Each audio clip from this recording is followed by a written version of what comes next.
And for our presentation, we're doing creatine and whether or not it should be legal in sports.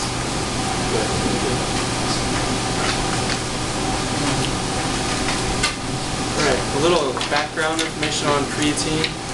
It was discovered back in the 1970s by scientists. They discovered that taking creatine might or might not help muscles grow in exercise, and it became popular with athletes around the 1990s. That's when high school kids, professional athletes, and college athletes started taking it. They had not figured out yet that it might cause side effects or not. So there was no testing done for creatine back then. What is creatine? Creatine is a natural substance. It turns into creatine phosphate as it's broken down in the body, and it helps generate ATP or adenosine triphosphate. And adenosine triphosphate it's basically how your muscles have energy. It's energy for muscle contractions, and creatine helps generate more ATP. So creatine improves strength. It increases lean muscle mass, and it helps muscles recover faster after you work out or you get done doing exercise. It's helpful for short bursts of energy, so I would not suggest taking creatine if you're a cross-country runner or you do an endurance sport, but it's more for short bursts of energy like weightlifting or like baseball. You're not running around the bases constantly. It's kind of like a short run to first or second or third. Yeah. Okay, and then the body already produces creatine naturally. Just taking creatine, like supplementation, it helps generate more ATP. I already said that. So it's a natural thing that your body already produces. Creatine it's also found in protein-rich foods such as beef, chicken, and fish. When you ingest these foods, you take in the creatine along with the creatine that your body naturally produces. It's an osmotically active substance, meaning that it takes in water, which into the cells, which in turn promotes protein synthesis, so that you can perform in these sports, give you quick bursts of energy, like Aaron said. According to Rudnick, he wrote an article in 2004 stating that creatine is an amino acid that's formed from arginine and glycine via an AG reaction between arginine and glycine, and it is a transferase enzyme. This enzyme reaction results in the production of ornithine and guanidinoacetate. Guanidinoacetate is then transferred to the liver, where it is methylated to form creatine. So there's quite a process involved to actually make creatine. Okay, this is how creatine works. Yeah, I already said ATP, but when ATP is broken down, it breaks down into ADP and phosphate. So as it breaks down, you get ATP or ADP, and then you get phosphate. And as creatine is broken down, you get phosphocreatine. And then so a fast way to generate more ATP is to take the phosphate region right here and put it back with the ADP that's broken down from ATP, and this creates ATP. So it's kind of like a big circular process, I guess. And a good example of this is trench warfare, if you will, in football. So an average football play lasts around like 6 to 7 seconds. And so this is 6 to 7 seconds of hard, labor-intense work. And then after the play is done, the whistle blows, there's like 30 to 45 seconds of like the ref spotting the ball, and essentially it's rest. And so during this period is when in the body more ATP is being produced. And so over here it says 2 to 3 seconds, and then after the work is done, the ATP is reproduced from the phosphocreatine. The popularity. Creatine is it's easily accessible to public. You can walk down to a local GNC or health store and buy a big jug of creatine and go lift to your heart's content. You see ads about it on TV. It comes in many forms, such as powder, drinks, pills you can ingest. You do not need a doctor's prescription to get creatine. Like I said, it's available to the public. 40% of college athletes use creatine, even though it's not legal right now, they still use it. And it's very popular from high school all the way up to professional athletes. The sports it's popular with are football, hockey, wrestling, and gymnastics. And note that none of these sports are endurance sports. They're kind of like short burst energy sports, like I already said, with football and hockey and wrestling. Yeah. So that's pretty much clearly. Okay.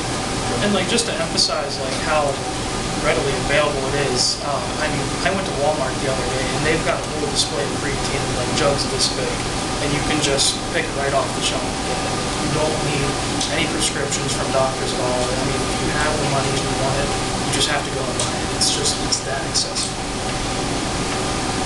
Okay. Misconceptions. Not everyone's muscles respond to creatine. It's just your genetics. Some people can use it and they can benefit from it, but others can't. It just depends on your genetics. And no workout equals no muscle gain. The reason you take creatine is if you're active, if you exercise a lot, because it generates muscle growth. It gives the opportunity for your muscles to grow and get bigger and stronger.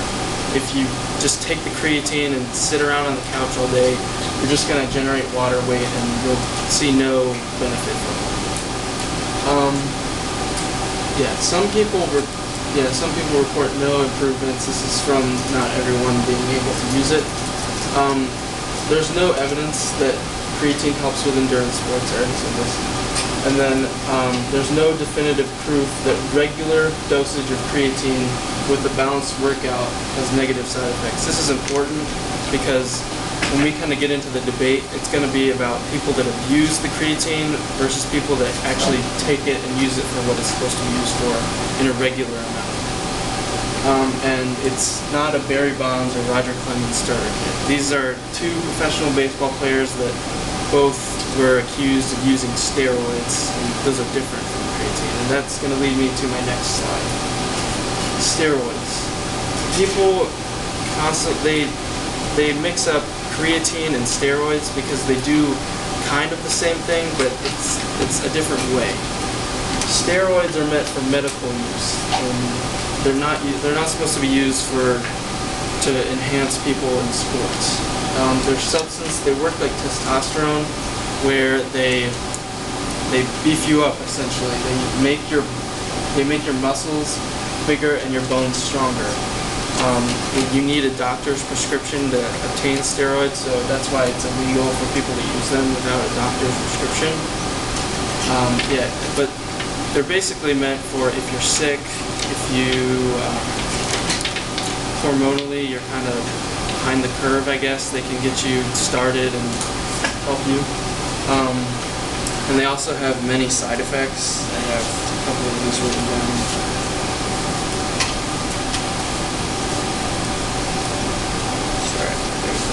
Okay, some of the side effects were liver damage, jaundice, high blood pressure, and there's the obvious shrinking of the testicles. You can become bald. These are some of the effects of steroids, negative effects.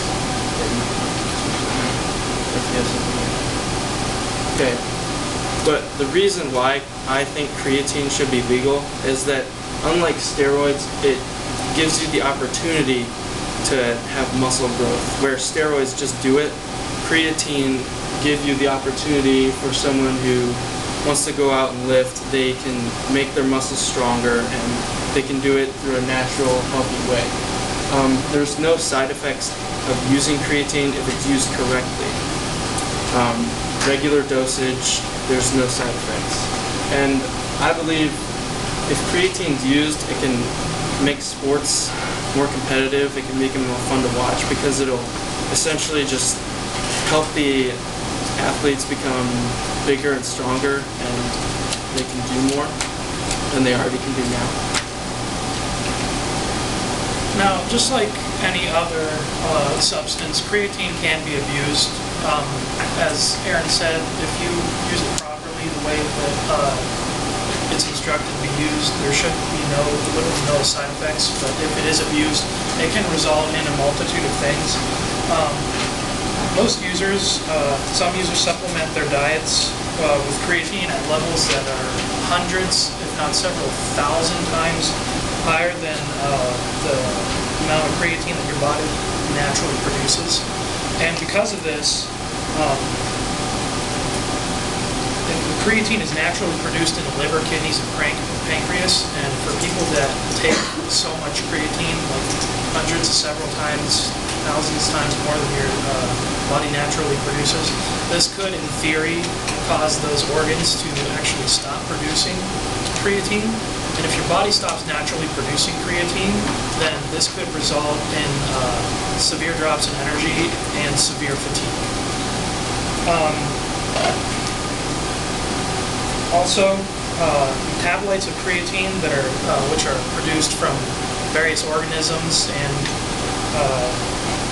in various degrees, such as E.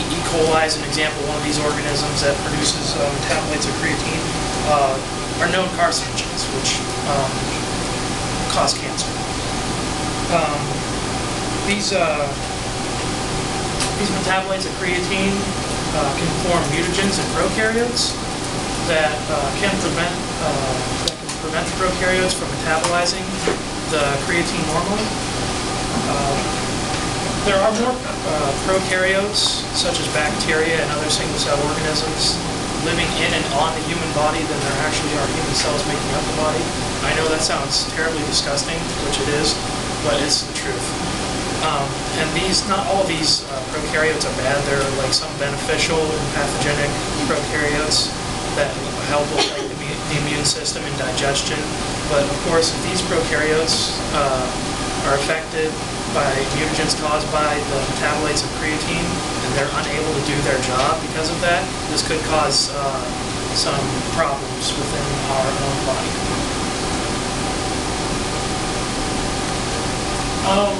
Creatine increases the energy production of muscular cells, but it doesn't reinforce the mechanisms, ligaments, and tendons within the body. And because of that, from the explosive contractions of the muscles, this could actually tear the ligaments and tendons because they're not actually being reinforced from the creatine.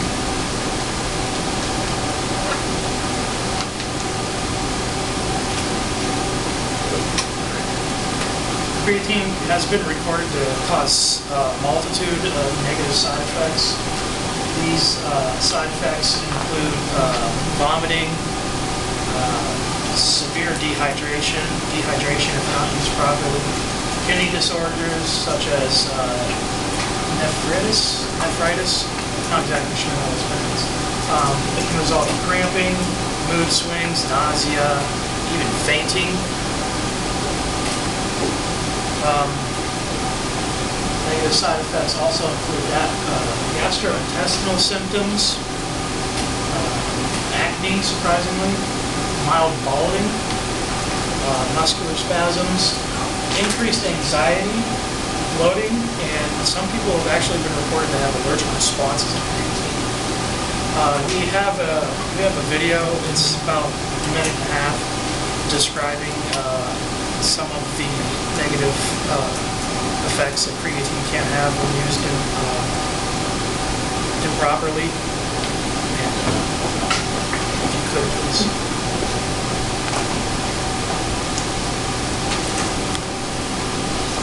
Spring is here and some people are doing everything they can to get or stay fit this upcoming summer. That includes taking supplements like creatine to enhance their muscle size, or so they think. The drug creatine monohydrate increases the ability to exert power and strength, but it doesn't necessarily expand muscle size. The way it essentially works is it gives a person, whether it's male or female, more energy. Okay, and in turn, what that does is when they have more energy to lift more, they might get additional reps that they wouldn't have gotten previously. The supplement is popular among athletes and weight trainers looking to increase their weight size. Creatine has received criticism from some of its users, stating the product makes their muscles sore and causes dehydration, which could lead to nausea or fainting. Especially in the athletic arena, you see a lot of athletes get muscle tears and cold strains because they're not taking the adequate water or fluid intake with the supplement, which can cause these injuries and these kind of problems. The powder gives its users more energy, which eventually results in a longer-lasting gym visit. But it's no different than taking a vitamin or drinking an energy drink. So if you're looking for a way to quickly pack on pounds for the summer, this product is not for you. There are no rules preventing NCAA athletes from taking creatine monohydrate, and sports nutritionists here at FAMU say there's nothing wrong with the product. But just like any other supplement, it needs to be taken with precaution. For News 20 at 5, I'm Shanika Johnson.